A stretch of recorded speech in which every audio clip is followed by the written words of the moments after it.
So it's Roundup herbicide that's specially formulated for big jobs. That's the new one. On this one it says biodegradable.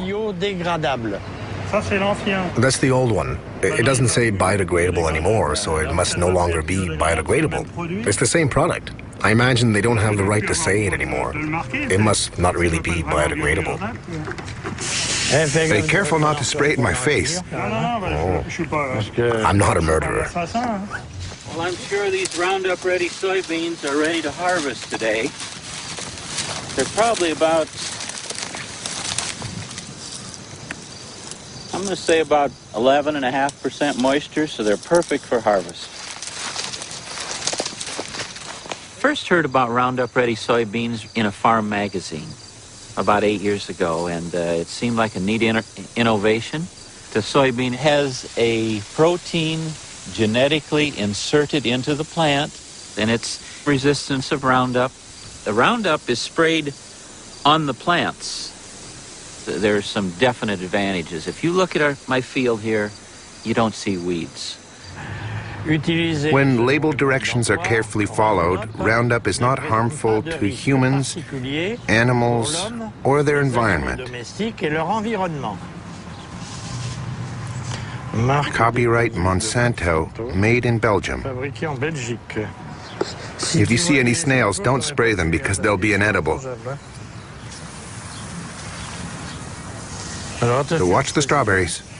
I'd encourage European farmers to take a look at the Roundup-ready technology. Frankly, it's very good for the environment. It's a sustainable system. So, give it a try.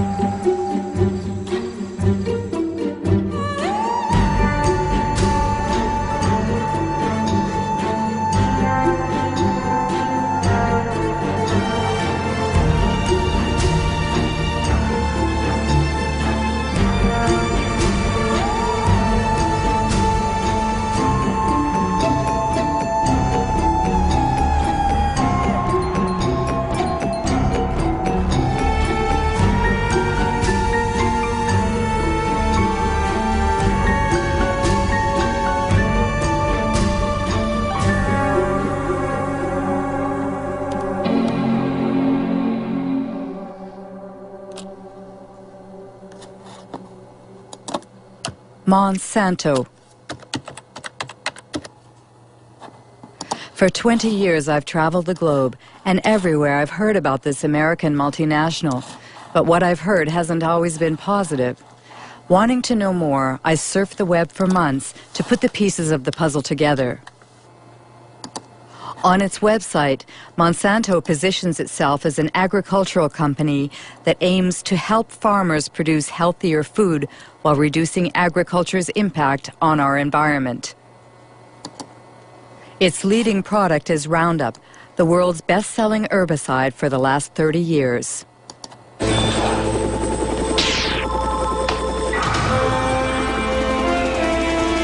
One shot, all it takes for weeds, Roundup. Monsanto is also the world leader in biotechnology. 90% of the GMOs grown on the planet belong to them.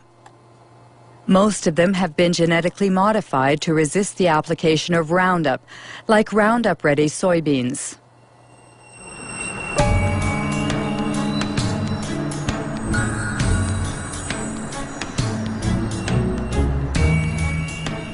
Monsanto's GMOs have invaded the planet, but no ag industry product in history has ever incited as much controversy and passion. Why? What's at stake with GMOs? And could the company's past shed some light on what the company is or claims to be today? Founded in St. Louis, Missouri in 1901, it was not always an agricultural company. It was one of the largest chemical companies of the 20th century. Chemistry is working for you, and very likely Monsanto is working for you. Monsanto, where creative chemistry works wonders for you. The wonders boasted about in this commercial made Monsanto one of the most controversial companies in the industrial era. Agent Orange, aspartame, bovine growth hormone, PCBs. These chemically created oils used worldwide as coolants and lubricants in electrical equipment were the jewels in Monsanto's crown for over 50 years. They were called Arachlor in the United States, Pyrrolin in France, and Clofen in Germany, until they were banned in the early 1980s. Monsanto PCB.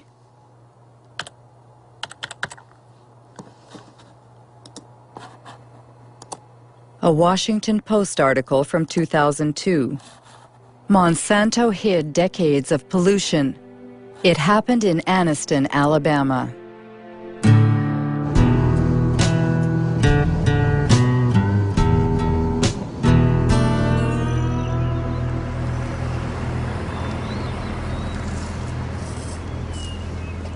Terry was my baby brother. He died in 1971 from a cancer of the brains, or a tumor of the brains, cancer of the lungs, and hurries of the heart. He was 16. In the last 3 years, I have lost more friends. They died from illnesses, cancer, sugar diabetes, hepatitis, all these different ailments that comes with PCBs, and they have been related to PCB. This is Monsanto Road.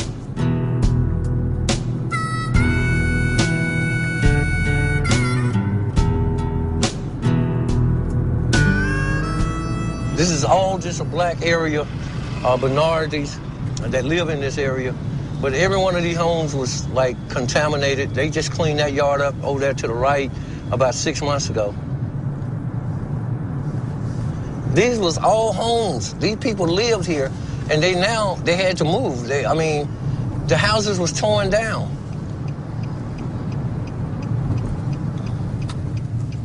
My brother fell dead right around the house. This is the house I was raised in.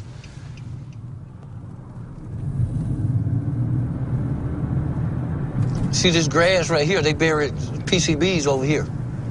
Monsanto got permission to bury PCBs in Anniston. And this is Snow Creek right here, where they put the cement in here. It comes from the plant discharging to PCBs all the way down through here. And it was poisoning. They never told anybody, but they told the state. The state didn't tell us.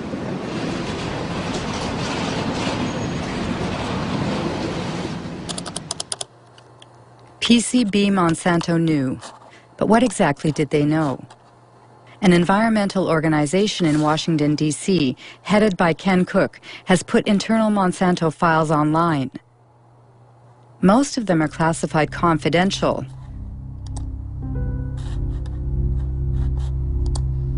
FYI and destroy. 1937, exposure to PCBs provokes systemic toxic effects and acne-form skin eruption. In 1961, 2 workers developed hepatitis symptoms after a pipe broke in a factory using PCBs. In 1966, Monsanto scientists placed fish in Snow Creek's water. All were dead in 3.5 minutes. Pollution, a letter addressed to sales executives in 1970. This is the one that really tells you the story.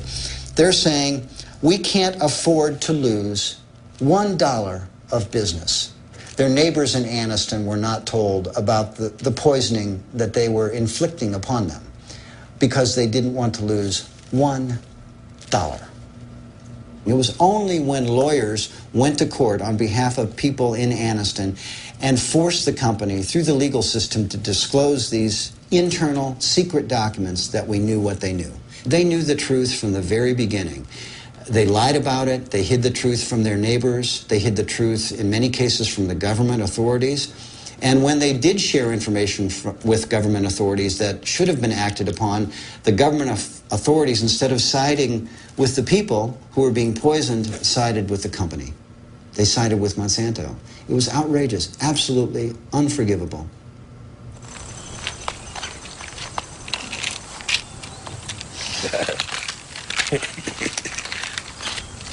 Oh, these are all your medicines? Yeah. Well, no, they ain't all of it. I got some more here. How much you have in you? 63.8 in the blood. In the blood. If they took a fatty biopsy of him now, he probably would top the scales of about 3,000 or 4,000 parts per billion or more.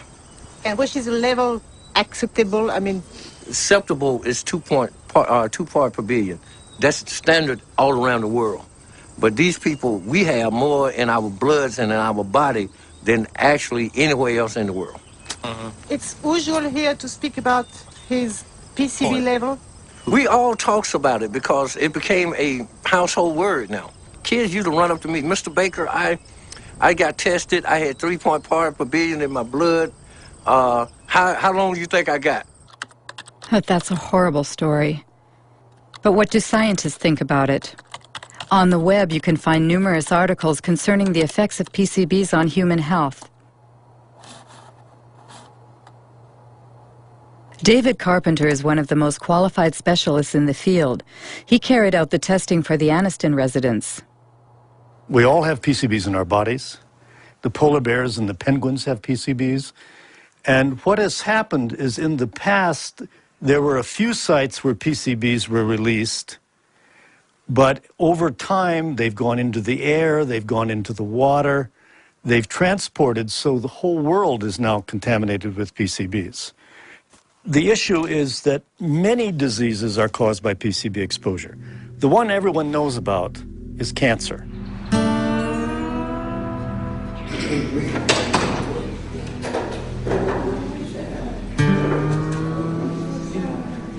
My test results stated that I had 202 parts per billion in my system. Women that get pregnant and have PCBs in their body will have a child with a reduced IQ. 29.6. PCBs cause reduced thyroid function. Over 1,800. PCBs interfere with sex hormones. Pass away, just let me pass away. Pass away in peace.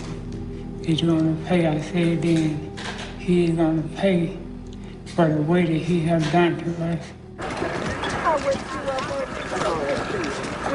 In 2001, 20,000 Anniston residents filed 2 lawsuits against Monsanto. Monsanto and its subsidiary, Solutia, settled by paying $700 million to compensate the victims, to clean up the site, and to build a specialized hospital. But no Monsanto executive was ever sued. To do justice.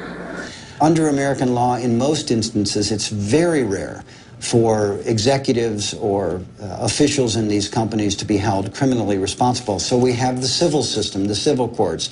We make them pay.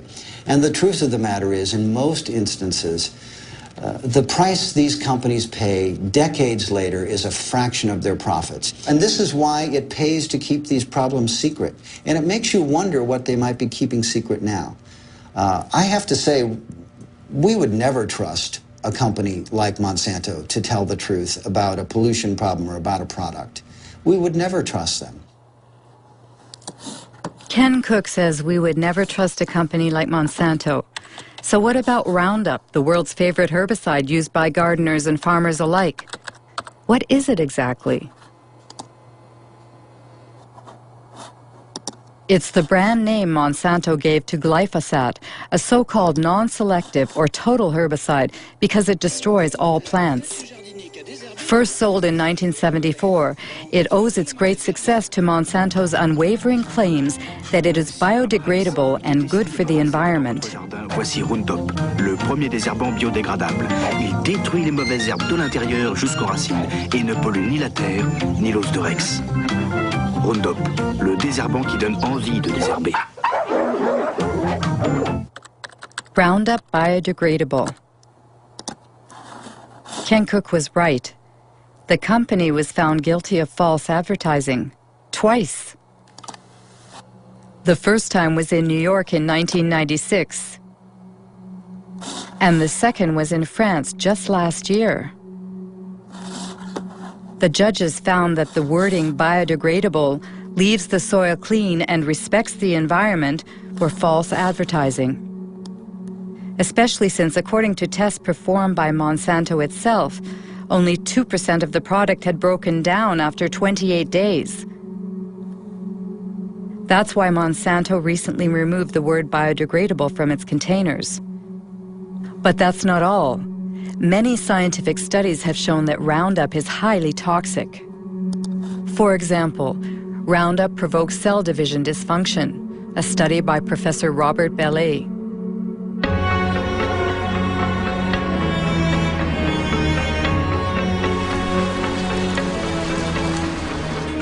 Professor Bellet works for the National Center for Scientific Research and the Pierre and Marie Curie Institute in France. He has studied the effects of Roundup on fertilized sea urchin eggs. The big surprise was that Roundup has an effect on cell division. We saw very quickly that Roundup affected a key process in cell division. Not the cell division mechanisms themselves, but those which control cell division. You have to understand how cells become cancerous. In the beginning, all cells are benign, and then at a certain point, modifications take place in the cells that make them unstable from a genetic point of view. This is the first malfunction that we observed with Roundup. It is for that reason that we consider that Roundup provokes the first stages that lead to cancer. We're careful not to say it provokes cancer, because we won't see the cancers develop for 30 or 40 years. It was immediately clear how important these findings were for product users, especially since the tested doses were well below those which people normally use, and we said to ourselves, gosh, we really have to let the public know about the dangers as quickly as we can. And I thought the best way to do that was to talk to my administration. But there, I was shocked, very, very shocked, because I was ordered rather, not to communicate our findings due to the GMO question lurking in the background. What an incredible account. Roundup's toxicity was hidden to protect the development of GMOs. So let's go back to the creation of GMOs. According to Monsanto's site, Roundup-ready soybeans, introduced in 1996, were the first bioengineered crop to be approved in the United States. Farmers using these seeds belong to the American Soybean Association, whose address is on Monsanto's site. John Hoffman is its vice president and an ardent biotechnology advocate. In the spring, I will go out and spray one pass of Roundup to burn down the weeds that are growing in the early spring. And about 6 or 7 weeks later, I'll spray a second pass of Roundup. And that controls the weeds for the year. Before we had Roundup technology, this field would have had weeds. We would have had to walk through and pull the excess weeds by hand. It was labor intensive. So the Roundup Ready system saves me time and it saves me money. It seems Monsanto's new wonder has what it takes to entice farmers. But how does it work? How can the soybean plants survive being sprayed with Roundup? This is a soybean cell. The core of this cell contains its DNA, in which the bean's genetic structure is encoded. In order to create its GMOs, Monsanto breaks the species barrier using a Roundup-resistant gene harvested from a bacterium. This gene is placed on microscopic particles of gold, which are fired into the soybean cells with a gene gun. The gene penetrates the DNA and creates a protein, making the plant resistant to Roundup. When the herbicide is sprayed on the crop, it kills all the weeds, leaving the soybean plants intact. One must admit that the process is an incredible technological feat. But these soybeans engineered to withstand such a powerful herbicide are destined for our dinner plates. They must have been thoroughly tested before being put on the market. Who was the Secretary of Agriculture at the time? Dan Glickman, Bill Clinton's Ag Secretary from 1995 to 2000.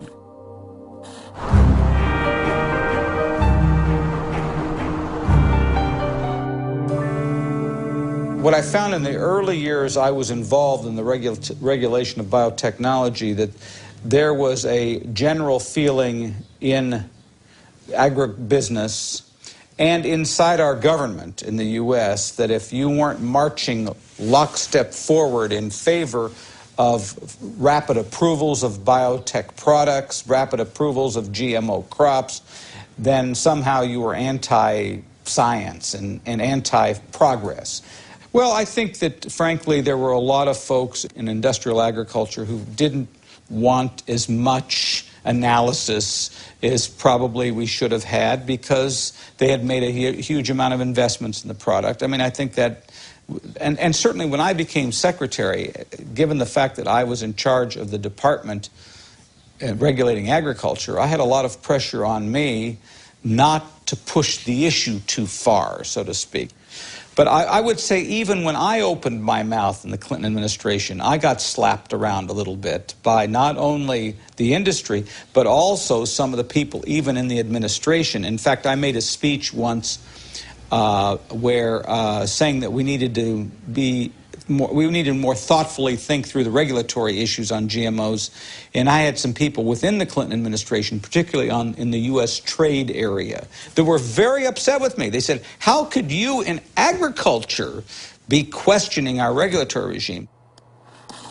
In a nutshell, in the United States, the Secretary of Agriculture doesn't stand a chance against the multinationals. But just how are GMOs regulated in the United States?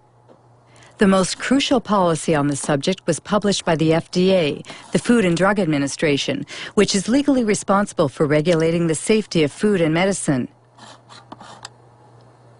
Title: Foods derived from new plant varieties. Date: May 29, 1992. Principle 1. Foods derived from genetic modification are regulated within the existing framework that applied to foods developed by traditional plant breeding. Obviously, the FDA decided not to create a special category for GMOs.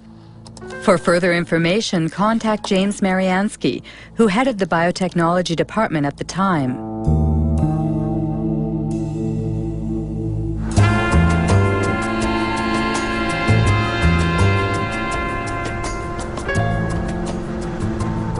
Basically, the government had taken a decision that it would not create new laws, that it felt there were already sufficient laws in place that had enough authority for the agencies to deal with new technologies.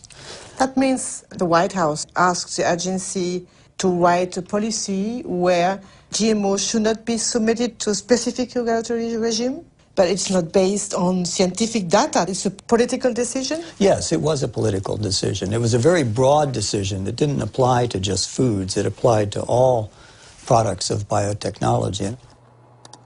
Unbelievable.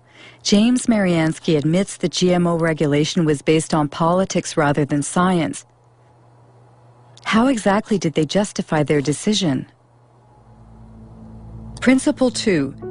The components of food as a result of genetic modification of a plant will be the same as or substantially similar to substances commonly found in food. In other words, the FDA considers that a genetically modified plant is equivalent to its conventional counterpart. What they call the principle of substantial equivalence has been adopted around the world, and it's at the heart of the debate between biotech supporters and GMO foes. How could the FDA decide that a GMO crop is the same as a conventional plant? What we do know is that the genes that are being introduced currently, to date, using biotechnology, produce proteins that are very similar to proteins that we've consumed for many centuries. That's the FDA's official position on the matter, which was toppled by Jeffrey Smith, author of several books on GMOs. Michael Hansen, scientific expert for the Consumers Union of the United States. And writer Jeremy Rifkin, who was the first to denounce the principle of substantial equivalence.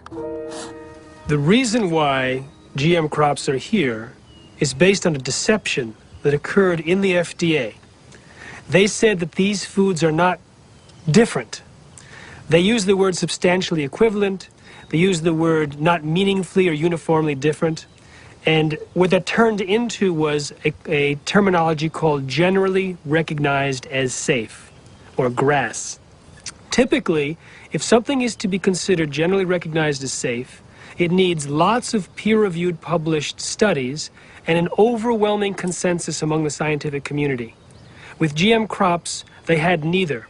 What FDA was saying was if you introduce a gene into a plant, that gene is DNA, and we've consumed DNA. We have a long history of consuming DNA, and we can establish that that is grass. We were trying to say that these things should be considered food additives. When you want to put a new coloring agent in a food, the tiniest bit of coloring agent or a preservative or some other tiny chemical, that's considered a food additive, and you have to go through all these procedures to show that it meets the criterion of reasonable certainty of no harm. But when you genetically engineer a food which can cause untold differences in that plant, they don't require anything. Here in Washington, if you were to have an evening and go out and get a drink at one of the local haunts where all the lobbyists hang out, everybody would laugh about this. They all know this was a joke, this substantial equivalency. This was simply a way to paper over the need for these companies, especially Monsanto, to move their products into the environment quickly with the least amount of government interference. And I should say they were very, very good at getting their interest expressed.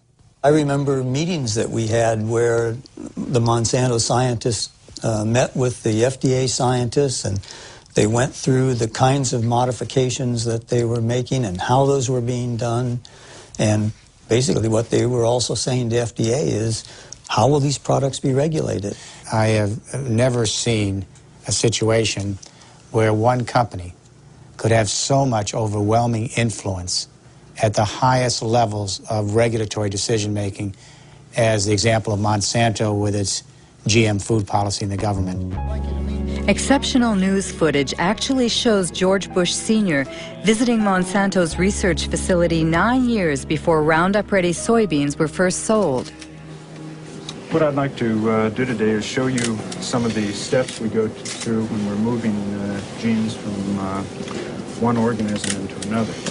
And you'll actually be doing the very little manipulations we do in the laboratory, where we take DNA, cut it apart, mix different pieces together, and then rejoin them, splice them back together. This tube contains DNA that was made from a bacterium. DNA would look the same whether it was from a plant or What an are we animal. saying here? Oh, I see. And this will lead you to do what? To have a stronger plant, or a plant that's resists herbicide? In this case, it resists the herbicide. I see. We have a fabulous herbicide. This is a chemical that will... When George Bush Sr. toured the company's headquarters, he was Ronald Reagan's vice president, and deregulation was this Republican administration's watchword. The intention was to boost industry by eliminating what White House hardliners called bureaucratic hurdles, like health and environmental safety testing, which were Monsanto's key problems. We have before USDA right now a request to test this for the first time on a farm in Illinois this year. And Get hallucinating about it, we'll lose another year. Yes, we will. And then the expense goes out and nothing happens because you can't. Yeah, and I would say, quite frankly, we have no complaint about the way USDA is handling it. They're going through an orderly process. They're making sure that as they deal with these new things, they do them properly. And now, if we're waiting until September and we don't have our authorization, we may say something different. Call me. We're in a dereg business. In 1988, when George Bush Sr. was elected President of the United States, Dan Quayle became the new Vice President. 4 years later, he announced the American policy concerning GMOs, drafted just as Monsanto had wanted. We are taking this step as part of the President's Regulatory Relief Initiative, now in its second phase. The United States is already the world leader in biotechnology, and we want to keep it that way. In 1991 alone, it was a $4 billion industry. It should reach at least $50 billion by the year 2000, as long as we resist the spread of unnecessary regulation. Do you think it was really a conspiracy? A conspiracy is a strong word. From a corporate standpoint, it was a brilliantly executed takeover. Early on, a gentleman by the name of Michael Taylor became the deputy administrator of the Food and Drug Administration right at the time that they were about to set out their policy. Who is Michael Taylor? On the internet, only a single image remains of the man who once wielded his power so discreetly. Today he heads a foundation called Resources for the Future.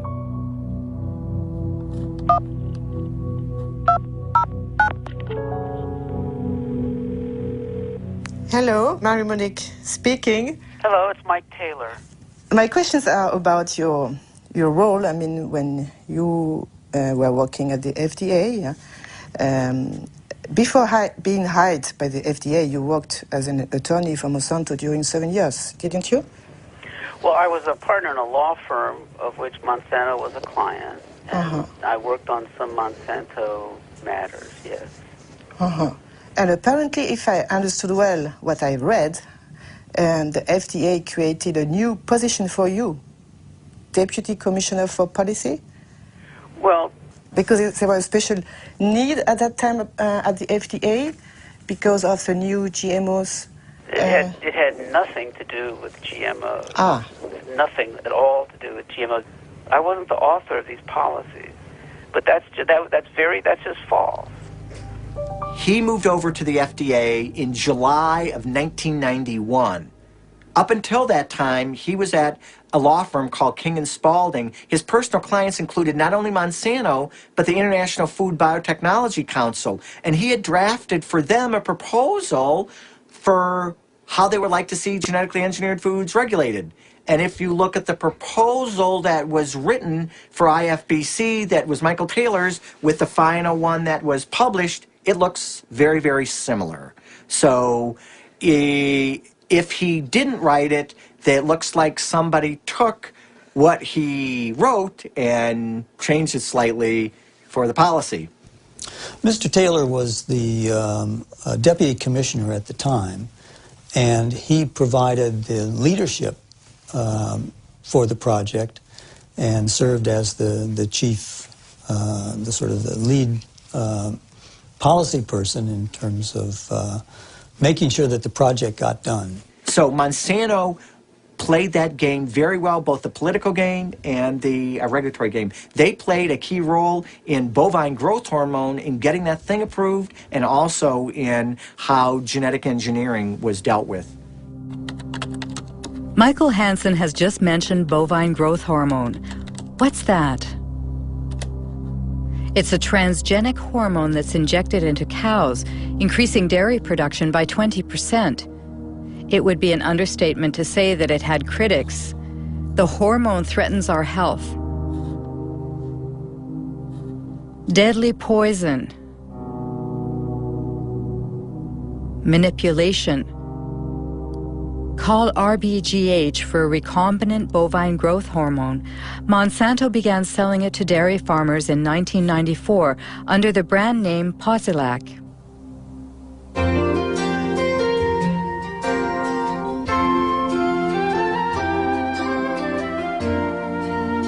Posilac is the single most tested new product in history. You'll soon see the dramatic results Posilac can offer you. In 1985, Monsanto submitted Posilac to the FDA for market approval. The experts at the FDA's Center for Veterinary Medicine reviewed the studies that the company had carried out on experimental herds.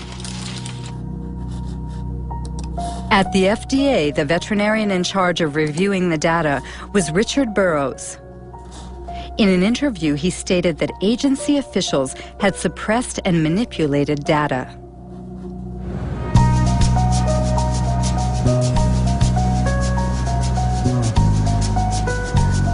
The data that they came in with lacked a lot of insight into the dairy industry. They didn't ask crucial questions about these diseases, and that is mastitis, which is infection of the mammary gland, and reproductive problems. So when the first data came in and that was missing, I said, all right, guys, you need to go back and get information. So that set it back probably 2 or 3 years. Did you warn the FDA about your concerns? They pretty much just sidetracked me. They pulled in, my boss pulled in other people that were closer to him, and I saw less and less of the data. Even the things I had asked for to be done, I didn't, like the mastitis studies, I never really got to see a lot of that because they figured, well, if you're in the way, we'll get you out of the way. So they sidetracked me. Eventually I was fired. One day I was escorted to the door and told that was it. I was done. Have you been threatened? Yes, mainly by the lawyers for Monsanto, because when I was going for my appeal, they told my lawyer that if I went in and revealed any company secrets in my defense, that they would sue me. In the end, the FDA was forced to reinstate this conscientious veterinarian. He eventually resigned, disheartened. On the internet, there's also talk about files that were stolen from the FDA and sent to Dr. Samuel Epstein, who heads the Cancer Prevention Coalition.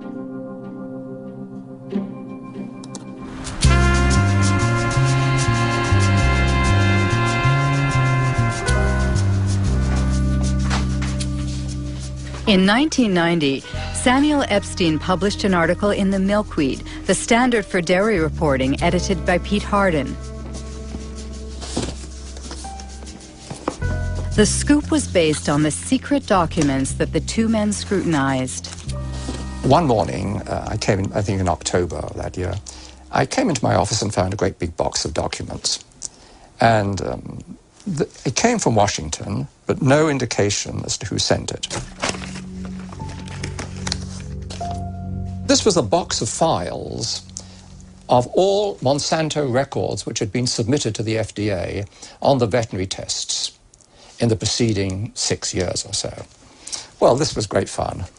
Many of these documents are original documents, and as it says here, company confidential. It contains confidential information which may not be reproduced, revealed to unauthorized persons, or sent outside the company without proper authorization. As an investigative journalist, that's the kind of stuff I like to report. Revealing this information made Monsanto and FDA very, very angry, because what we were able to establish is that there were dramatic physiological changes in the animals that received the shot, the hormone shots, compared to their control group peers.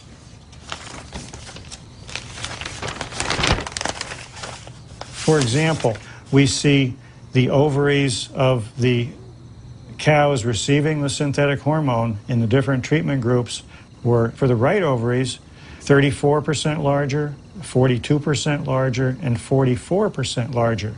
Elsewhere in the stolen files, it shows how there were severe problems with the reproduction of these treated animals. The data is conclusive. We provided the data, the raw data, and summary data, peer-reviewed data not done by us, to support the submission. Every health authority who has looked at bovine somatotropin has found that it is completely safe for consumers. For Monsanto, the hormone is not only safe, it is actually beneficial for consumers. Because the chemical composition of the milk is not altered as a result of Posilac, the manufacturing and taste properties do not change. It's untrue or lie, whatever adjective you want to use. It's a very different product. It's a very, very different product in many, many ways. First of all, as there's a high incidence of mastitis in the cows, there'll be pus in the milk.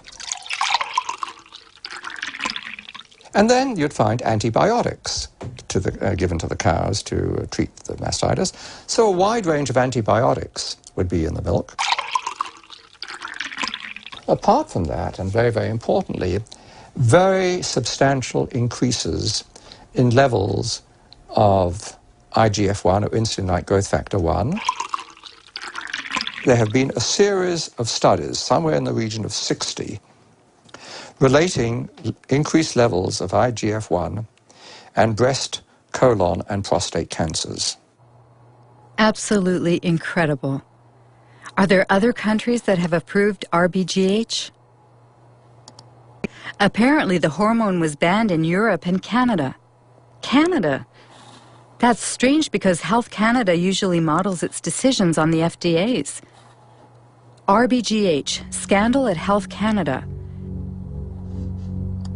Monsanto accused of attempt to bribe Health Canada for RBGH.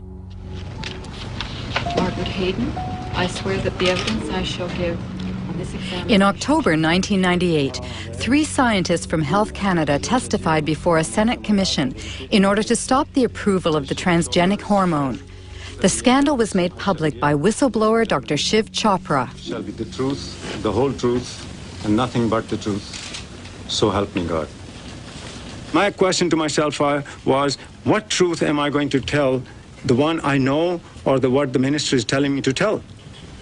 And that was my conflict. I would ask each one of you, have any one of you been lobbied by Monsanto? Any one of you? No. Dr. Hayden?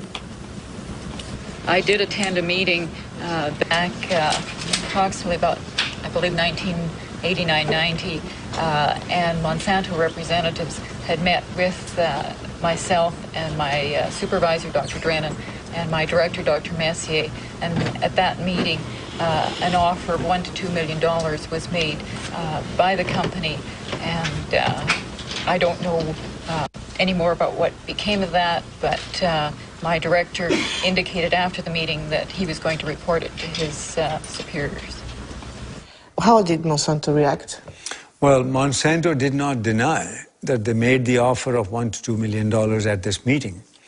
They later on tried to say, oh, this was an offer of research in Canada to do some more studies in cows in Canada or whatever. So anyway, that's what happened in Canada. The drug was not approved. So the European Parliament, based on what revelations in Canada, banned it forever. And then all of a sudden, we 3, Margaret Hayden, Gerard Lambert, and I, were dismissed for disobedience. And we fired. All 3 of us were fired, and those fights are now in courts. Bovine growth hormone! The United States Congress also opened an investigation at the request of RBGH opponents who oppose the ban on labeling milk as RBGH-free. Interestingly enough, the investigation was never completed. Purchases of milk surpluses. Bovine growth hormone, BGH, is a test of consumer acceptance of genetic engineering. In the garbage. In the garbage! The cow hormone drug was simply the first major application of biotechnology to food production, and Monsanto is a very powerful corporation with many, many linkages to top-level persons in government. I think the prevailing ethic at the federal government was biotechnology is so important that we can't let a few little questions about cow safety or human safety get in the way. The reason the FDA approved it is it appeared to be that there was a lot of people that used to work had key positions that had worked for Monsanto, came over to the FDA and managed to get the FDA to approve it. It's revolving doors that move up. It's kind of like a double helix, a spiral. Revolving door? Yes, revolving door. The revolving door is not just in agriculture. It tends to be in many, many areas. Donald Rumsfeld was the CEO of Searle, which was a Monsanto subsidiary. The former U.S. Trade Ambassador, Mickey Cantor, ended up on Monsanto's board. Supreme Court Judge Clarence Thomas used to work for Monsanto. Monsanto revolving doors. The state of affairs in 1999 includes Linda Fisher moves from the Environmental Protection Agency to Monsanto, Michael Friedman from the FDA to Monsanto, Marcia Hale and Josh King from the White House to Monsanto, Margaret Miller from Monsanto to the FDA, William Ruckelshaus from the EPA to Monsanto, and let's not forget Michael Taylor, who who went back and forth several times. Once your mission carried out by the FDA, you became Monsanto's vice president for public policy. Right. So there is no conflict of interest for you. No, and again, the rules are the rules, and I played within the rules. I think in terms of public acceptance, it's been one blunder after another. If you're trying to have a strategy for having the public understand and accept the new technology, having the first application of it be related to milk, which we already have more than we need, it created, it helped create a climate of suspicion. I think the idea that companies are not required in every case of a GMO to submit the product to FDA, such as is required in Europe, I think that from a public confidence, public acceptance standpoint, that's not a sufficient system. I personally have said that Congress should change the law. Congress should create a mandatory notification system that ensures that every product is looked at by FDA and that FDA makes a safety judgment about every product. That's some very compelling testimony. It seems that Michael Taylor has qualms about the policy he signed in 1992. What about the FDA's own scientists? Was there a consensus on the GMO regulations? FDA documents show they ignored GMO safety warnings from their own scientists, written by Steve Drucker.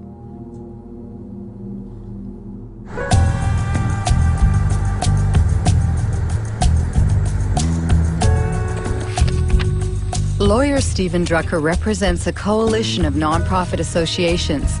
He sued the FDA, forcing it to declassify its internal files on GMOs. We received over 44,000 pages from the FDA's own files, and they revealed that the FDA has been lying to the world since 1992, if not before. But they continue to lie. They are still lying.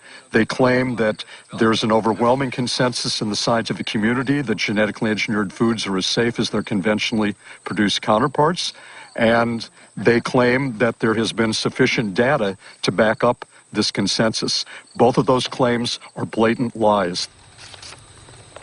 There are several examples. For instance, Dr. Louis Priebel of the FDA's microbiology group wrote, quote, "There's a profound difference between the types of unexpected effects from traditional breeding and genetic engineering," unquote.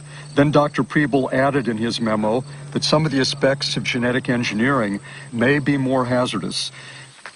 The concern expressed by the FDA's various scientific experts was so clear and unmistakable that the FDA official whose job it was to track and summarize the scientist's input, Dr. Linda Call, wrote a memo to the FDA biotechnology coordinator, Dr. James Mariansky. According to the internal FDA's files, which have been declassified now, there were many in-house critics, among the scientists of the FDA, about the proposed policy. I have, for instance, a memorandum sent to you by Linda Call. Right. She stated, "The processes of genetic engineering and traditional breeding are different. Traditional breeding are different, and according to the technical experts in the agency, they lead to different risks." Different risks. The point was that we had many people with many different views. Linda Call, of course, wrote that in her memo, but in fact, when we finished the policy, all the scientists agreed with the policy. Now, FDA, of course, looked at the use of genetic engineering and has no information that simply the use of the techniques creates products that differ in safety or quality.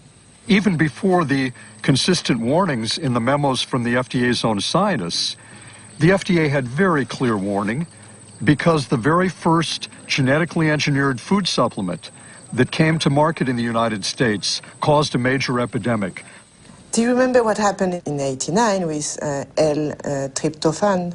You remember? Yes. It was a bioengineered amino acid. We know very well what's amino acid and... Right. That killed dozens of people and made hundreds and hundreds sick. It caused an epidemic of an unusual disease called EMS. Right. And how many people died? Right, but we have many... 37. And more than 1,000 people disabled. Do you remember? I do remember. And you said, according to FDA administrative record, we do not yet know the cause of EMS, nor can we rule out the engineering of the organism. Did you say that I read? Yes. Amazing. James Mariansky can't rule out the possibility that it's the genetic manipulation itself that triggers unexpected side effects. But he did nothing. Have any independent scientists investigated this question, which is crucial for consumers? Arpad Pusztai, world-renowned scientist, lost his job when he warned about GE Foods. 1998.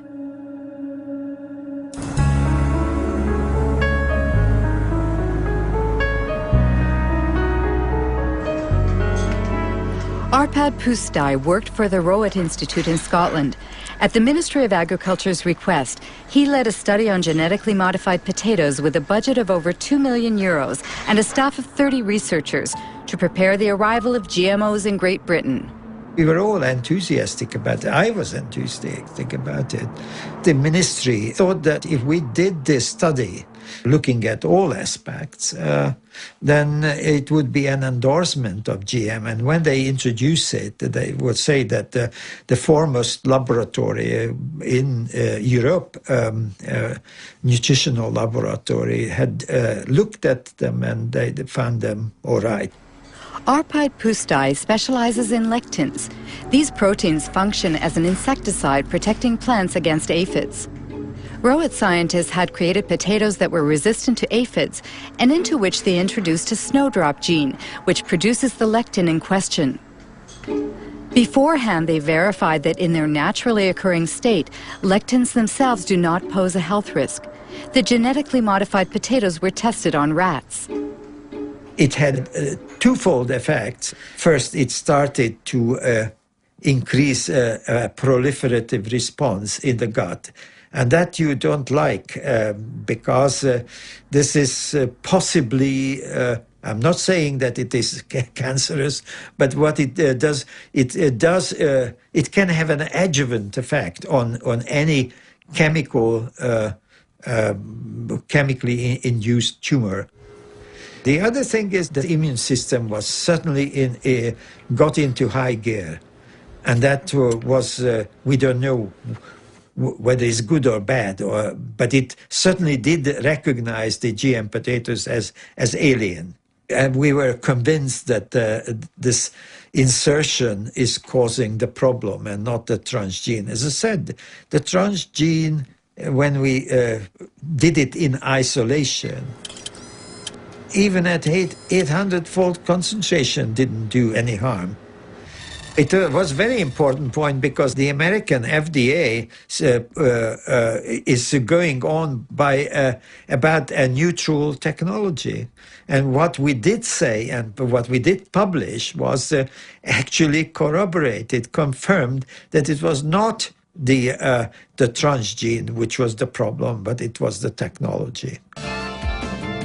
While the first shipments of genetically modified soybeans were arriving in Great Britain, Arpad Pusztai's superiors authorized him to be interviewed by the BBC. As a scientist actively working on the field, I find that it's very, very unfair to use our fellow citizens as guinea pigs. They will never forgive me for that. Monsanto did see the importance of our findings. Don't worry about it. Even before the broadcast went out, they already knew because the Scottish Crop Research Institute did get a lot of money from Monsanto, and they were not slow to understand the implications. The day after the interview's broadcast, Arpad Pusztai was fired and the research team dismantled. Dr. Stanley Ewan was in charge of evaluating the impact of GM potatoes on the rat's internal organs. He no longer has any illusions about scientific independence. I was extremely, well, angry and very, very concerned. It's like your whole world is disappearing under your feet. What's going on? But you see, they start to discredit Stanley as well. It's not just Arpad and me. Stanley was made to retire and he was discredited at the university. As well? Oh, yes. Oh, yes. It was very hard indeed. Monday, it was wonderful work. Tuesday, it was rubbished. I had one or two ideas of what was happening, but a very imprecise idea until 8 years ago, almost exactly, I was at a dinner dance.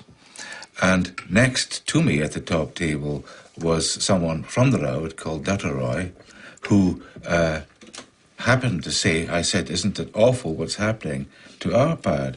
Yes, he said, and did you not know that there were not one, but 2 phone calls from Downing Street to the director? And then, of course, I saw clearly what was happening, that this was something sort of supranational, if you like, some pressure being put on Tony Blair's office to stop this work because it was perceived by the Americans to be harming their industrial base, the biotech industry, in other words. The Arpad Pusztai scandal triggered a massive rejection of GMOs in Great Britain, led by Greenpeace. A year later, Robert Shapiro, Monsanto's CEO at the time, agreed to participate in a teleconference organized by the environmental organization. This is the only existing video footage of the former CEO. He was responsible for moving the company into the biotechnology era with its new slogan, Food, Health, and Hope. Monsanto made huge efforts to push its products in every direction with the full support of multinational food manufacturers, retailers, communications firms, regulators, even governments. You behave not as a company offering life and hope, but as bullies, trying to force your products on us. If I'm a bully, I don't feel that I'm a very successful bully. I want to start by emphasizing that biotechnology is a tool. Biotechnology in itself is neither good nor bad. It can be used well or it can be used badly. The products that are on the market have been reviewed through the regulatory processes that society has established in order to assure not only safety, but the environmental safety of the products themselves.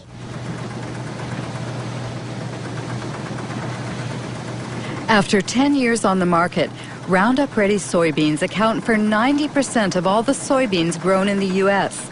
In fact, 70% of the food in American stores contains bioengineered elements. Unlike Europe, consumers cannot make an informed decision because GM labeling is forbidden, a direct consequence of the principle of substantial equivalence. You know, I've got a soybean in my hand here, and I can eat this soybean. It's very safe, very safe. I think FDA is confident that the soybean, in terms of food safety, is as safe as other varieties of soybean. How is the FDA confident about that? It's based on all the data that the company provided to FDA that was reviewed by FDA scientists. And so it's not in the company's interest to try to design a study in some way that would mask results. How can James Mariansky be so sure? If I type in Monsanto falsified scientific studies, I get 174,000 hits. Among them, a report from the EPA of the United States. Monsanto accused of falsifying studies concerning the carcinogenicity of dioxin.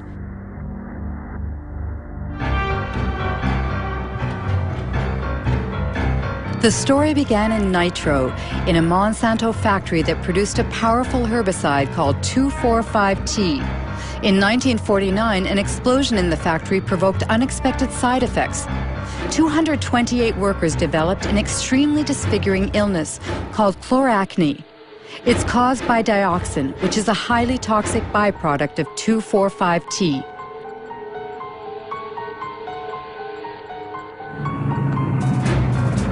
(2,4,5-T) was the main ingredient in Agent Orange, the defoliant used by the U.S. Army during the Vietnam War. During the war, 40 million liters of Agent Orange, containing 400 kilograms of pure dioxin, were sprayed on trees in southern Vietnam. 3 million people were contaminated, including thousands of American soldiers. Even some 40 years after the end of the war, dioxin continues to claim more victims. We know today that this poison provokes cancer and serious genetic malfunctions.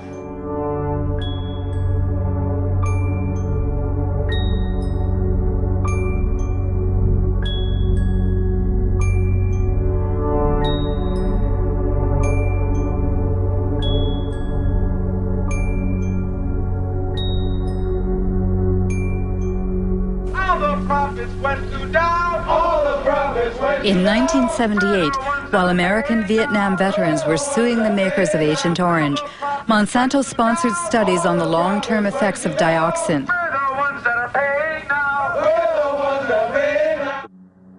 The company paid scientists to compare the health of workers who had been exposed during the nitro plants accident 30 years prior to the health of non-exposed workers.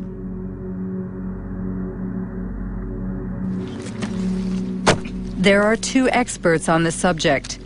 William Sanjour, who led the Toxic Waste Division of the Environmental Protection Agency, and Gerson Smoger, a lawyer who represents Vietnam veterans. In 1990, Dr. Kate Jenkins, a colleague of mine at EPA, wrote a memorandum pointing out that allegations had been made that those studies, some of those studies that Monsanto had conducted were flawed. And if they were done correctly, would have reached just the opposite result of that Monsanto had. The Monsanto studies showed that dioxin was not a human carcinogen. That means they had the data first, and then they manipulated how they were going to look at that data to come up with the conclusion they want. It's absolutely, you never do a study that way, never. And they did it absolutely wrong, and they achieved what they wanted.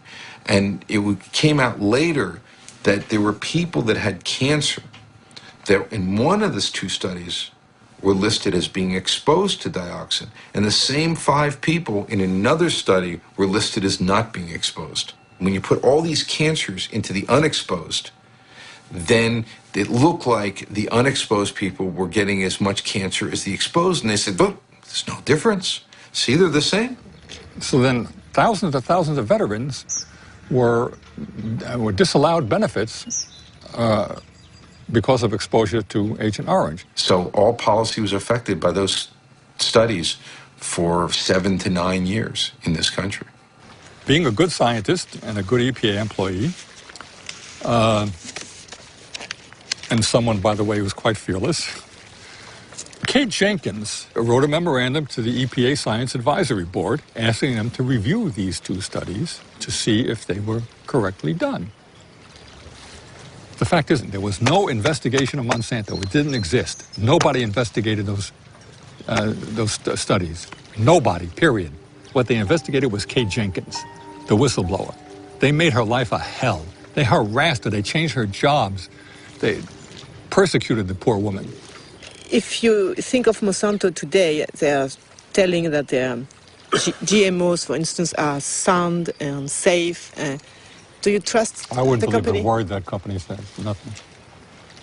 I might trust some independent source who investigated their claims, depending on who that independent source was and how good they are and how independent they are. Precisely. In order to prove the safety of Roundup-Ready soybeans, Monsanto carried out a study which was published in 1996 in a well-respected scientific journal. The study was supposed to assess the effects of GM soybeans on animal health, specifically on rats. This study was thoroughly reviewed by both a Danish scientist, now deceased, and the Norwegian specialist Ian Prime. I'm afraid to say, value this study very poorly indeed. It's very disappointing, very disappointing. Especially because this paper sort of served as a basis for the whole principle of substantial equivalence. I can just cite, which is again a bit surprising, although the animal feeding studies provide some reassurance that no major changes occurred. Now, some reassurance, now that's good enough. I want 100% reassurance, not just some reassurance. They talk, for example, about the, on page 723, except for the darker brown colour, livers appeared normal at necropsy.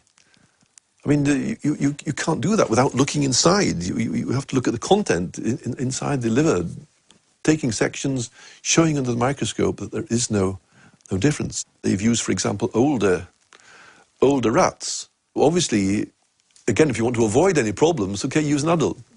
But if you want to see if any changes are evident, then you should use younger individuals, of course. In some ways, you can say it's bad science because a lot of the data that they should have shown isn't shown. But did you try, for instance, to get access to the raw data? I didn't. A colleague of mine did, and spent quite a frustrating length of time going through different offices and so on. But finally, the answer was the answer was no. If there was nothing to hide, then there should be no problem. You should be willing to distribute your material for anybody to do work on. And when you keep it tight, then you suspect that there's why is this the case? One thing is sure, thanks to this limited study, Monsanto's GMOs have inundated the world, principally in North and South America, Asia, and Australia.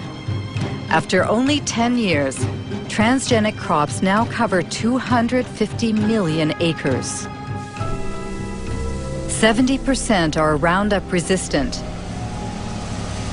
and 30% have been genetically modified to produce an insecticide called Bt.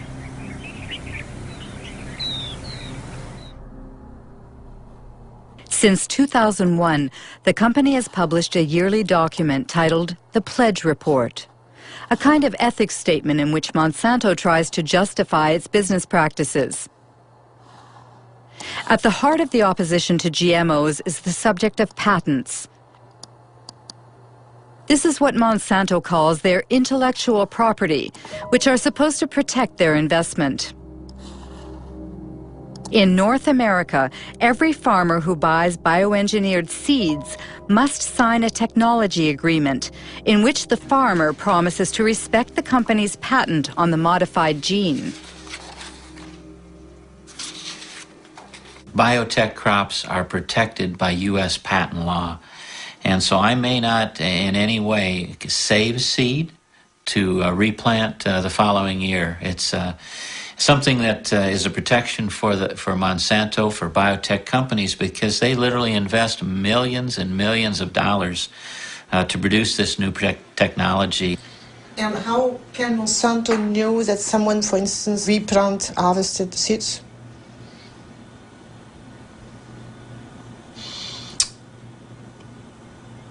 I'm not sure how to answer that. No, how they would know if someone replanted seed. That's a good question for Monsanto. The question is so touchy that Monsanto prefers to circumvent it by making glorious promises. In cases of unintended appearance of our proprietary varieties on a farmer's field, we will surely work to resolve the matter to the satisfaction of both the farmer and Monsanto.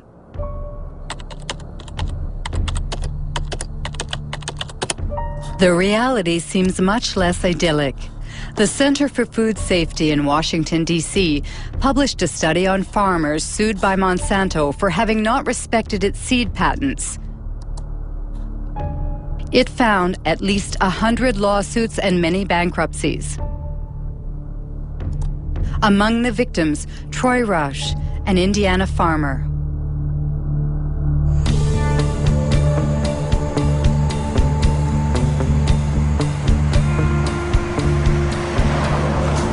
Our story starts back in 1999.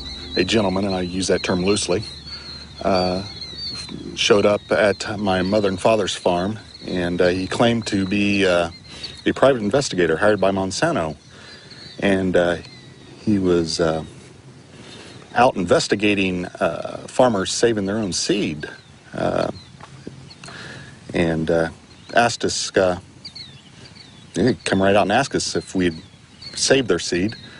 And we told him no, we had not, and offered up our herbicide purchases and seed purchases, all the receipts and everything. Told him where everything was purchased so he could go check it out for himself.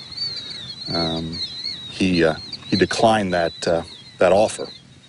And what occurred is then they sued us. Monsanto filed a lawsuit against myself, my father, and my two brothers. And Monsanto presented us with documents that they claimed were samples taken from our farms.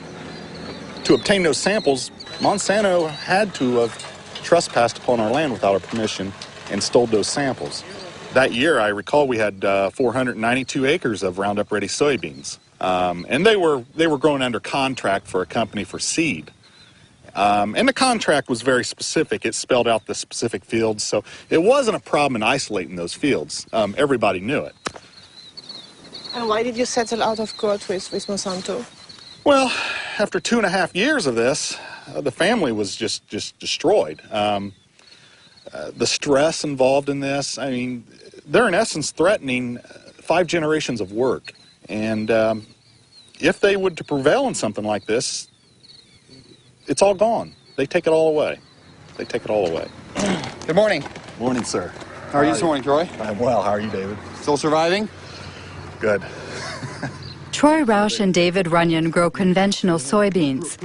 They have been victims of the so-called gene police.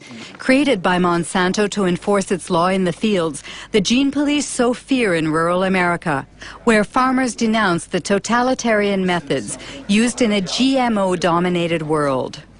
I have some pictures here for you, Troy, I'd like for you to look at. Okay. Here's what I have done, Troy, to help prevent re-entry on my farm of anyone coming onto my farm. It was in July of 2003, and they came, it was the latter part of July, they came to my house. It was like 7 p.m. Who came? Monsanto employees. And they presented me a business card. And they asked me a few questions about the kind of soybeans I plant, the kind of corn I plant, where I market my crops, and so I said, okay, that's the end of the conversation. Yeah, patents have changed. They've changed everything. It revolves with a relationship of trust with neighbors. That is gone. Myself, I probably only have 2 farmers that I talk to that are close to me. Are they really afraid, the farmers? Of course they're afraid. You can't defend yourself against these people. They've created a little industry that serves no other purpose than to wreck farmers' lives. Of course they're afraid. Does it mean that you're afraid, for instance, that a neighbor can snitch on you? Yes. Yes? Yeah. Yes. All you have to do is dial 1-800. Dial 1-800 Monsanto. Or no, I'm sorry, 1-800 Roundup. I remember encouraging farmers to call this toll-free number and turn their neighbor in. And why does Monsanto do that? Well, the reason they do it is control. Seeds? Yeah. They want to control the seed. They want to own life. I mean, this is the building blocks of food we're talking about. They are in the process of owning food. All food. Between 1995 and 2005, Monsanto acquired over 50 seed companies throughout the world. These companies produce corn, cotton, wheat, and soybean, and also seeds for tomatoes, potatoes, and sorghum. Everywhere, people worry about Monsanto's monopoly, which in the long term threatens to wipe out all non-transgenic varieties. Monsanto doesn't agree and speaks only about the benefits of biotechnology, especially in developing countries like India. Our products provide significant economic benefits to both large and small growers. In many cases, farmers are able to grow higher quality and better yielding crops.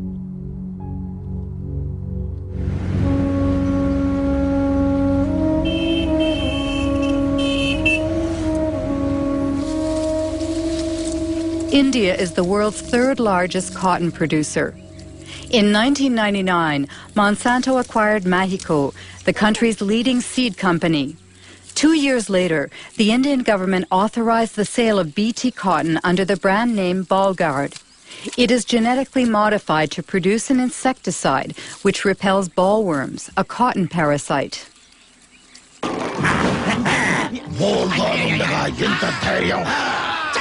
బోల్గాడ్తో రాత్రి పగలు రక్షణ చూసారా బోల్గాడ్ శక్తి యొక్క వాగ్దానం spray తక్కువ లాభం ఎక్కువ బోల్గాడ్ ప్రతి విత్తనాలు కాయదులుచు పురుగులతో పోరాడే శక్తి. Since 2001, Kiran Sakari and Abdul Gayam have been closely following the transgenic cotton grown by small farmers in the Warangal district. Every year, the two agronomists publish a report comparing bioengineered cotton with conventional cotton in terms of yields and production costs. In 2006, the harvest was ravaged by a disease that affects transgenic cotton. This is a Bollgard field. We can see some of the rhizoctonia affected plants. You see, if you remove the bark of a healthy plant, it won't be like this, like threads. See, it's a classic example of rhizoctonia infestation. The farmers, they have never seen that. And when we were doing our study from 2001, we have noted this disease on very few samples in the BT cotton only. And as the time passed, the spread was seen more and more in the BT fields as well as some non-BT fields also. But I personally feel that there may be some interaction, undesirable interaction between the host plant where the gene was introduced and the gene which is carrying the BT. And that has introduced the weakness in the plant not to resist this rhizoctonia. I have seen the website of the Monsanto. BT cotton reduces 78% of the pesticide reduction, pesticide consumption, and it gives to 30% better yields. But it's an utter flop. After 90 days, invariably you have to spray for bollworms, even on BT cotton. How do you explain that so many farmers are buying BT seeds? See, presently the option is is getting narrower and narrower to the farmer. During the current season, even farmer wanted to go for non-BT. There was no non-BT hybrid seed available in the market.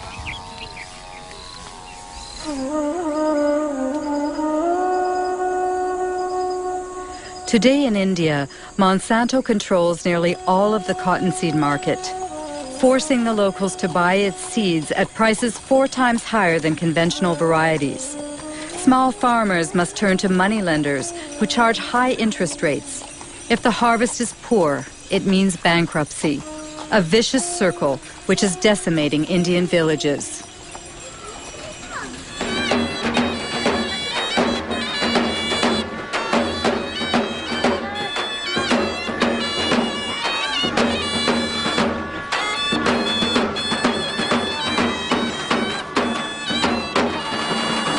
आज जी आपल्या इथं आत्महत्या झाली ती कशामुळे झाली? BT cotton. अजून काय कारण होतं? कर्जबाजारी. वय काय होतं? 25. हा, ही consumed pesticide 1 litre pesticide.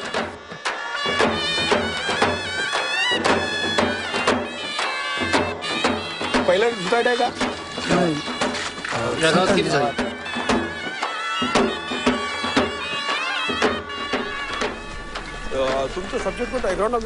Tragedies like the one we've just witnessed occur 3 times a day in the Vidarbha region, where BT cotton was introduced in 2005. Of course, cotton farmers committing suicide is not new in India, but the GM crops are causing it to skyrocket. However, in this battle that pits David against Goliath, few dare to publicly denounce this international scandal.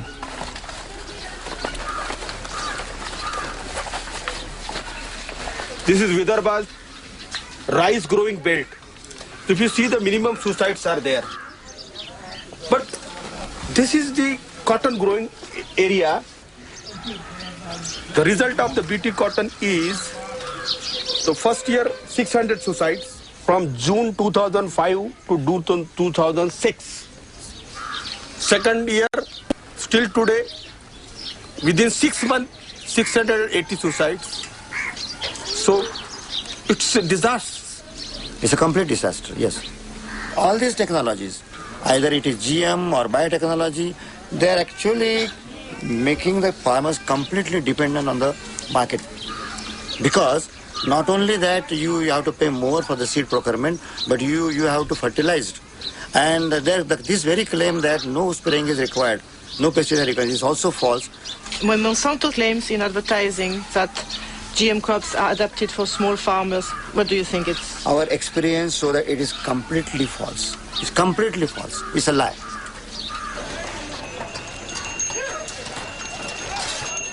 On this day in December of 2006, a revolt was brewing in the largest cotton market in the state of Maharashtra. 3 days later, riots broke out and dozens of small farmers, including Kishore Tiwari, were arrested. बहुत कम भाव में ले रहे माल और काश्तकार करके परेशान हो रहे. तुमचं किती आहे कर्ज? 32,000 rupees a day. तुमचं 60,000 rupees a day. तुमचं 50,000 rupees a day. 20,000 rupees a day. 50,000 rupees a day. 15,000 rupees a day. लोकांना बीटी लावायचं नाही पुढच्या हातवर. They don't want to go for the BT.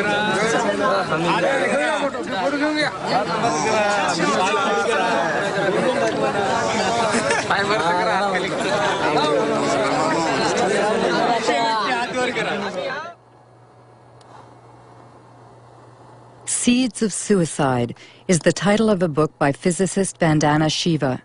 She won the Alternative Nobel Prize and heads the Navdana organization, which aims to conserve traditional seeds.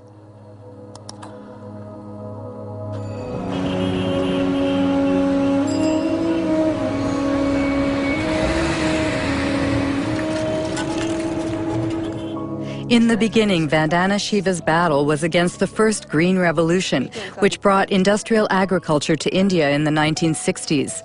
Today, she denounces what she calls the second Green Revolution, that of GMOs protected by patents. The difference is that the first Green Revolution was public sector driven. It was driven by government agencies. The government agencies control the research. In the case of the second Green Revolution, it is driven by Monsanto. It is a Monsanto-driven revolution. The second big difference is that the first Green Revolution did have a hidden objective of selling more chemicals. But its first objective was providing food. It was food security. And yes, they grew less pulses, they grew less oilseeds, but they did grow more rice and wheat. It fed people. The second Green Revolution has nothing to do with food security. It's not about food security. It is about returns to Monsanto's profits. That's all it is about. They've always said genetic engineering is the way to get to patenting, but patenting is the real aim. If you look at Monsanto's research agenda, they are testing at this point something like 20 crops with BT genes in them. There's nothing they're leaving untouched. The mustard, the okra, the brinjal, the rice, the cauliflower. Once they have established the norm that seed can be owned as their property, royalties can be collected, we will depend on them for every seed we grow, of every crop we grow. If they control seed, they control food, they know it, it's strategic, it's more powerful than bombs, it's more powerful than guns. This is the best way to control the populations of the world. Monsanto responds to Ms. Shiva's persuasive argument by brandishing its pledge: integrity, dialogue, transparency, and sharing. We want to participate constructively in the process by which societies around the world try to develop good answers to those questions. Are the products going to be safe for the environment? How are they going to affect biodiversity? How are they going to affect other plants and insects and birds? What about outcrossing of genes? What happens if genes do outcross into wild species? To me, that means, among other things, listening carefully and respectfully to all points of view. Despite Robert Shapiro's placid demeanor, he has just touched on a subject that greatly troubles GMO opponents, transgenic contamination, which Monsanto prefers to call an adventitious presence that's part of the natural order. According to a study led by Berkeley professor Dr. Ignacio Chapela, GMOs have already contaminated Mexican corn. But when the scientific journal Nature published the study's findings, it triggered a violent controversy.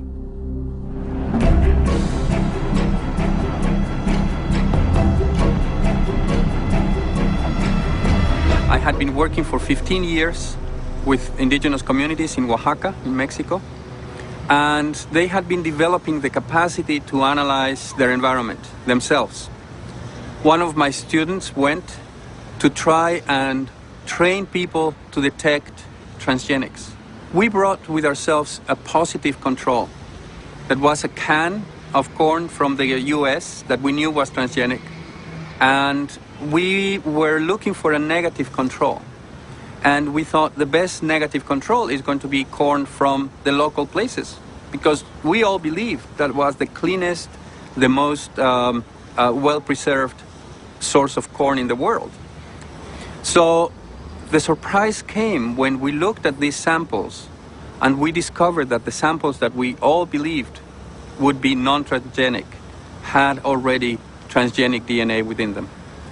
It was a very big surprise for us to discover that these land races of corn that were kept by people locally and supposedly maintained over 10,000 years had already been reached by transgenic contamination, mostly from the US.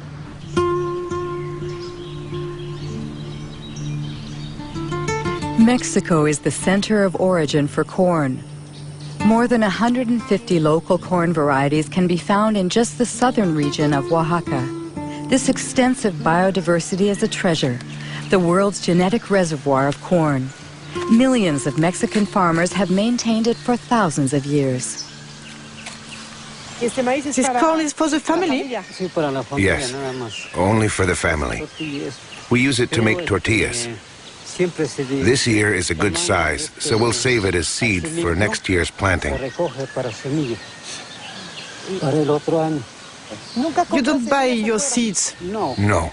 You exchange them? Yes, it's our ancient barter system.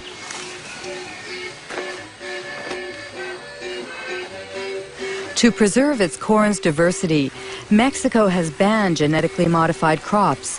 However, due to the NAFTA free trade agreement it signed with the United States and Canada, Mexico cannot stop the massive importation of American corn, 40% of which is genetically modified. This industrial corn, as it's called in Mexico, is highly subsidized by the U.S. government. So on local markets, it costs half as much as traditional Mexican corn.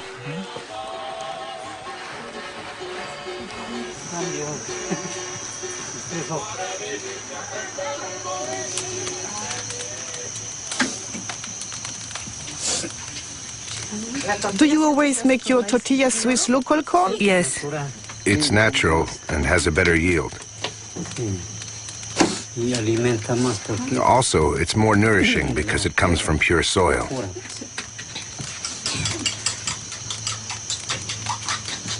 That's blue corn. In the past, my ancestors only planted this kind of corn. Today, we maintain it as well. It existed before the Spanish conquest? Yes. There's another kind of conquest. What's the new conquest? It's the transgenic conquest that wants to destroy everything by making local corn disappear so that their industrial corn can dominate. If they succeed, will be dependent on multinationals, will be forced to buy the fertilizer and insecticides they sell, because without them, their corn won't grow. Whereas the local corn grows very well without fertilizer or herbicide. Look at it. It's very beautiful.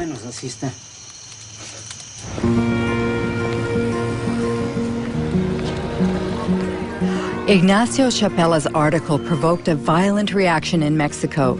Since then, the National Ecology Institute has confirmed the contamination of Mexican corn. Roundup Ready and Bt genes have been found in corn from 5 regions of the country. What would happen if bioengineered corn crossed with traditional land races? Dr. Alberas Buya led a study using a local flower. She inserted the same gene in several specimens and then observed their growth.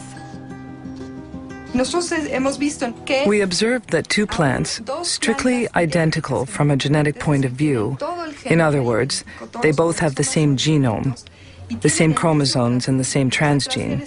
The only difference is that the transgene is located in different places. And well, once they grew, these plants presented a phenotype. That is to say, flower shapes that were very different. Some have flowers that are identical to their natural counterparts, like here, 4 petals with 4 sepals, but others have abnormal flowers with abnormal hair or strange petals. In addition, some are completely monstrous. The only difference in all of these plants is the location of the transgene, which was inserted randomly. Why is that worrisome? In Mexico, once the transgenic corn seeds have been released into the environment, it's very likely that the transgenes will insert themselves into the genomes of the local Mexican varieties. It's an unavoidable phenomenon, because corn plants cross naturally by wind-blown pollen. Given that, we fear that the genetic resources of traditional corn will be uncontrollably affected.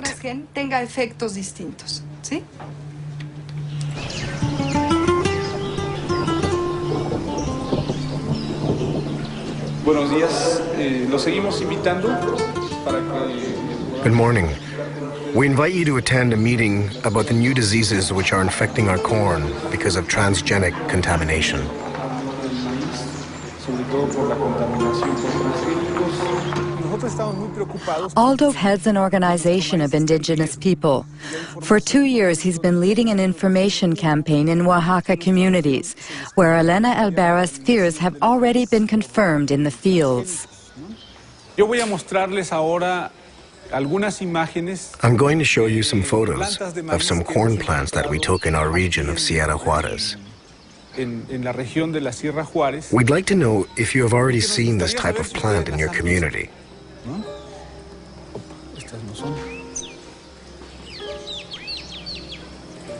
Aquí en esta imagen, por ejemplo, podemos ver. You can see that some very strange things are going on. This plant, for example, has a branch here and another one there. Normally, a corn plant is not like that. There is always only 1 ear per leaf. But look here. There are 3 ears coming out of the same leaf. They are really monsters. We sent a plant sample to a biotech lab to see if maybe it contained genetically modified genes. Unfortunately, the test came out positive. Usually, we see these types of plants along the roadside or in people's yards. It's possible that people buy corn in a shop and they drop some kernels while walking. Some kernels germinate. This is how traditional corn became contaminated.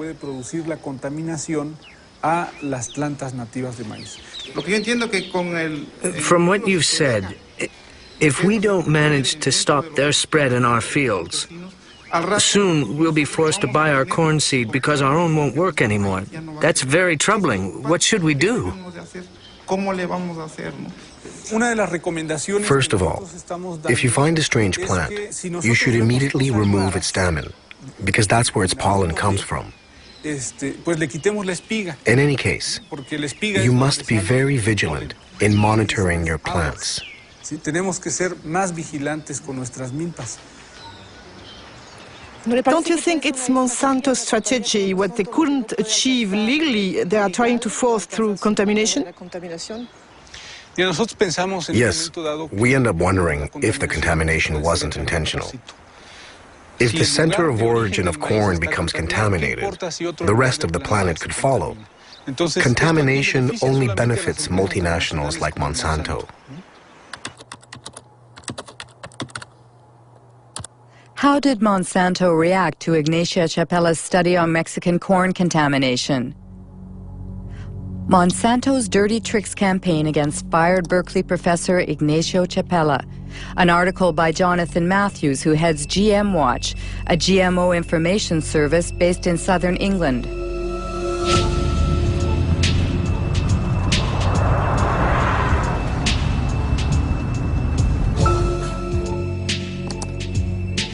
According to Jonathan Matthews, Ignacio Chapella was a victim of a campaign launched on AgBioWorld, a pro-GMO internet site.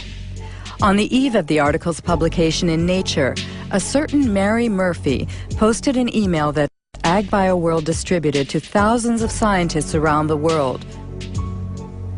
She wrote, "Activists will certainly run wild with news that Mexican corn has been contaminated by genes from GM corn." The very next day, a certain Andora Smetacek posted a second email. Activists first, scientists second. It's totally a smear campaign, and this is what happens over the first couple of days. You get Murphy and Smetacek coming in, then others come in and they say, we have to campaign on this, we have to inundate Nature, we have to go to the editor of the journal and we have to say this research isn't valid. Smetacek and Murphy, we'd been tracking them for some time and trying to work out who they were. In the case of Smetacek, we could look at the technical headers on the email. It says received from, and then we've got an internet protocol address. If we go off to a website registration site, now all we have to do is just to copy that IP address, organization name, Monsanto Company, and based in St. Louis. Then Mary Murphy left behind details that enabled us to track who she was. So if we look here at the information that appeared, posted by Mary Murphy, and then we get the IP address, bw6.bivwood.com. When we found that that was the original name of a PR agency called the Bivings Group, we quickly found out that on their client list was Monsanto, that this was an internet PR firm for Monsanto. That means fake scientists. Very dirty tricks. Yeah, no, we're talking very dirty tricks here. Yeah, I mean, there's no ethics at all in what's going on here. It shows an organization that is determined to push its products into countries around the world, and it's determined to destroy the reputation of anybody who stands in their way. Jonathan Matthews' accusations were covered in the British press, but Monsanto chose to ignore them. As it continues its unrelenting rise, the company defends its vision of a transgenic world that will resolve the problems of famine and the environment in perfect harmony. Practical experience clearly demonstrates that the coexistence of biotech, conventional and organic systems is not only possible, but is peacefully occurring around the world.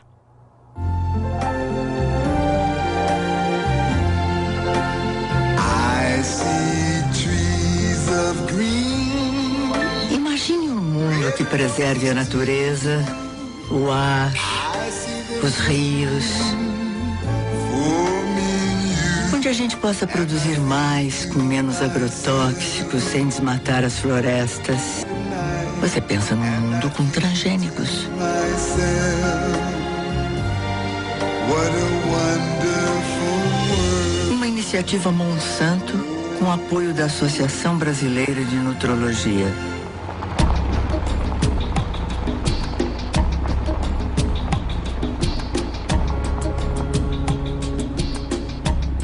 A transgenic world already exists in South America, where 100 million acres of Roundup-ready soybeans were planted in 2007. Their conquest started 10 years ago in Argentina, the only country to have officially authorized transgenic crops. Since then, GMOs have mysteriously spread to neighboring countries like Brazil and Paraguay, seen here. In 2005, Paraguay finally legalized these smuggled crops to save their soybean exports to Europe, where labeling GMOs is obligatory. In reality, for the Ministry of Agriculture, the deed had already been done. We had to authorize GMO seeds because they had already entered our country in a, let's say, unorthodox way. Do you know how transgenic seeds entered the country? Through the black market or smuggling? We don't speak about the black market, but about the blank sack, because these are the seed sacks that have no official markings. Did Monsanto play a role in this seed contraband? It is possible that the company, let's say, promoted its varieties and its seeds, and as I told you, the government had to react after the fact to authorize what was already a reality.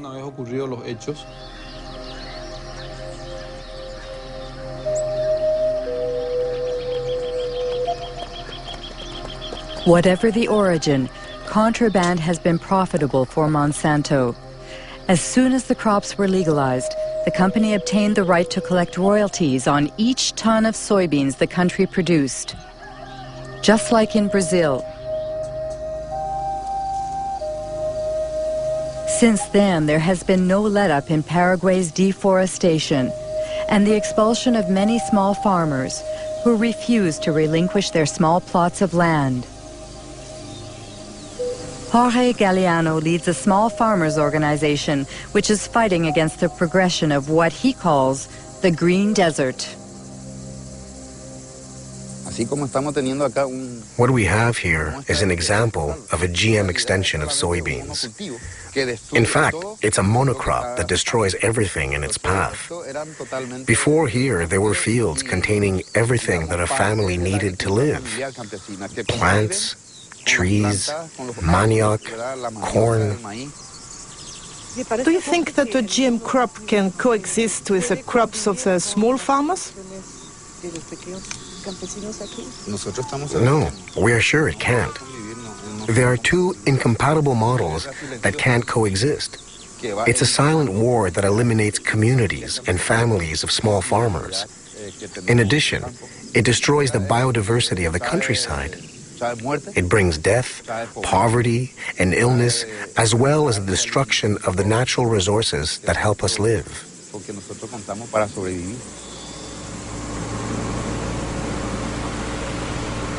Today, Roundup is sprayed all over Paraguay by plane or mechanical spreaders driven by unprotected farm workers. The herbicide is sprayed right up to people's front doors or near the subsistence crops of small farmers. Every year, crops are destroyed and thousands of people contaminated. Like this family, which is surrounded by Monsanto's GMOs. The parents are worried about their son Pedro because every day he has to cross the soybean fields to sell his mother's homemade corn tortillas.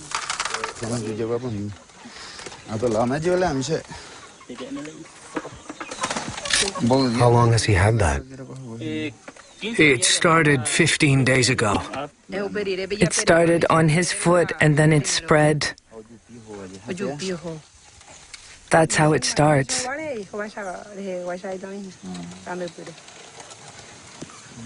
Does he have a headache?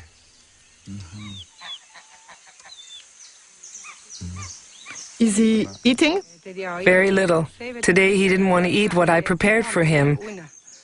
He only drank a little fruit juice. And his brother? He eats better, but it's difficult.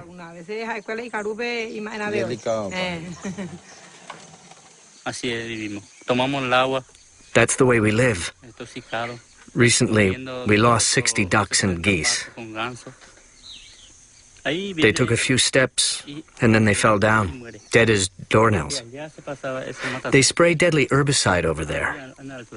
And when it rains, the water streams down here, and since ducks live in water, that's the result.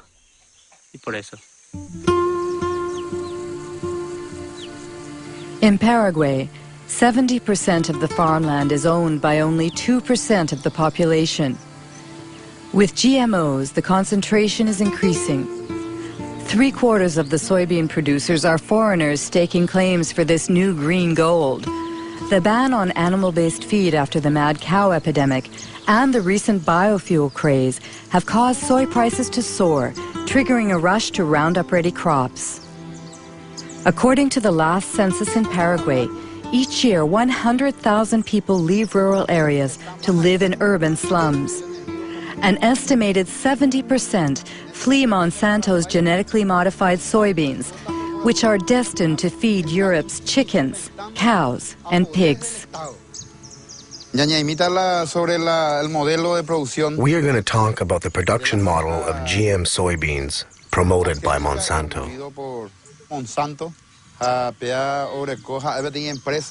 It's a true multinational company. It's everywhere in the world. Its objective is to control all of the world's food production through farmerless farming.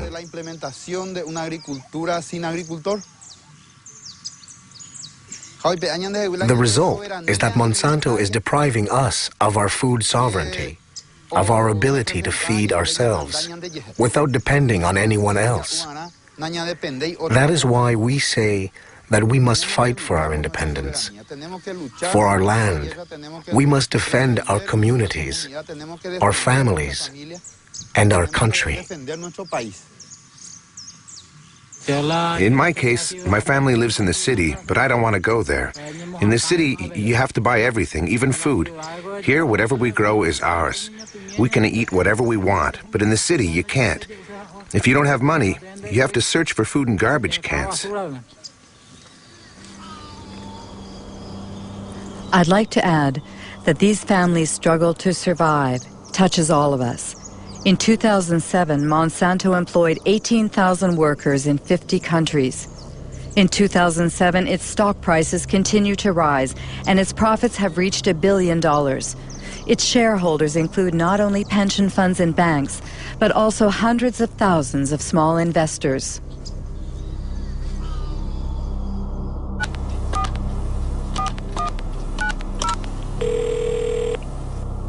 Chris Horner. Hello, Christopher Horner. I'm Marie-Monique Robin from France. Yeah, we appreciate your persistence in asking, but we've had several conversations internally about this and have not changed our position. So there's no reason for us to participate. Our suspicion is that it would not be positive.